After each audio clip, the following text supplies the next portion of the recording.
करना चाहता हूँ। इस भ्रष्टाचारी सिर्फ गोबर सरकार, उसके आगे कुछ नहीं आता इस सरकार को। गोबर सरकार में हम स्टूडेंटों को सिर्फ ये बोला जाता है कि आप मनरेगा में काम कर लो, गोबर में काम कर लो, गोबर उठा लो, गंडा बनवा लो और अन्य इस तरह के गौमूत्र बेच लो। इस तरह के योजना में हम लोग स्टूडेंट पढ़े लिखे काम करना चाहते हो क्या? क्या पढ़ लिख के हम ग्रेजुएशन करके कॉलेज जाके स्कूल जाके ये सब काम करोगे क्या? मैं इस गोबर सरकार से बस यही पूछना चाहता हूँ, आप ये संस्था पीएससी, व्यापम और जो भी अन्य संस्था है, इसको सिर्फ अपने पब्लिक, अपने पर्सनल संस्था बना के रखे हो क्या?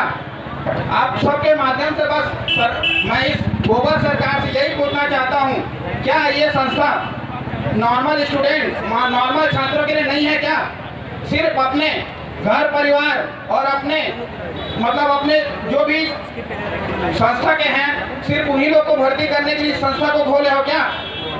मैं एसआई का छात्र हूँ, मैं एसआई की तैयारी 2018 से करता आ रहा था, परंतु इस सरकार के घपले, घोटाले, भ्रष्टाचार और भाई भतीजावाद की वजह से आज मैं यहाँ मंच में खड़े होने पर विवश हो चुका हूँ। मैं इस सरकार से पूछना चाहता हूँ कि सब इंस्पेक्टर के जब हम लोग आंदोलन करते थे कि जल्दी हो जा, पेपर जल्दी हो जाए, तो हम लोग को इसी मार्ग पे लाठीचार्ज किए थे, इसी मार्ग पे। आप लोग उसको देखे होंगे, उस दयनीय स्थिति को। मेरे दोस्तों, मेरे के ऊपर कितने लाठी चले थे, उसको आप लोगों ने न्यूज के माध्यम से सभी ने देखा होगा।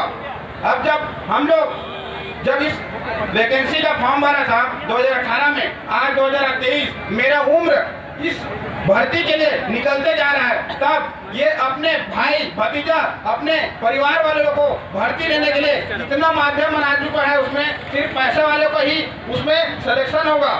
आप अगर इस पोस्ट को चाहते हो तो 25 लाख दो, डीएसपी चाहते हो तो 75 लाख दो, डिप्टी कलेक्टर चाहिए तो 75 लाख दो, सीएमओ चाहिए तो 40 लाख दो। इस टाइप का रेट कार्ड बना के रखे हुए हैं लोग। आप लोग इसको सहन करोगे क्या?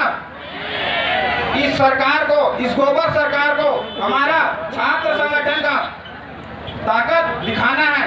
इस चुनाव में भी हमारी संख्या लगभग 40 से 50 लाख है। हम लोग इस सरकार को बदलने का मादा रखते हैं। आप लोग तैयार हो? इस सरकार को उखाड़ के फेंकने के तैयार हो? मैं एसआई के कुछ मुद्दों को बस यहाँ रखना चाहता हूँ मीडिया के माध्यम से, इस मंच के माध्यम से।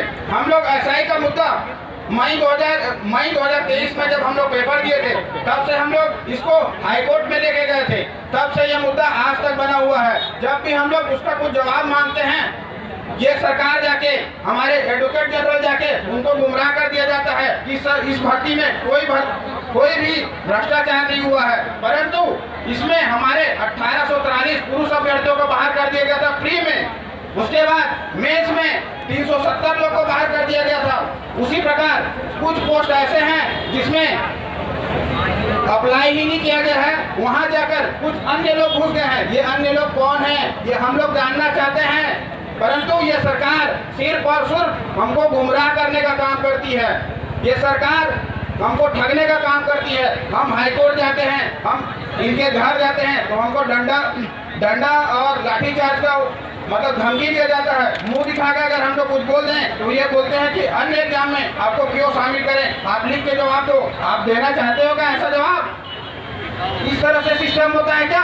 पीएससी का, व्यापम का, अन्य भर्तियों का? आप लोग सिर्फ और सिर्फ अपने परिवार को ही, अपने इस संस्था, पब्लिक संस्था नहीं लगे है ये सिर्फ अपने परिवार की संस्था, अपने क्या बोलते हैं, अपने कर्मचारियों की संस्था बना के रख दिए हैं। क्या आप इस संस्था को उखाड़ के फेंकना चाहते हो? इस सरकार के खिलाफ आवाज उठाने का टाइम इसी वक्त आया है। अभी चुनाव है, हम इस ठगेश सरकार, इस भ्रष्टाचारी सरकार, इस गोबर सरकार को बदलना चाहते हैं। हम, आप लोग साथ हो?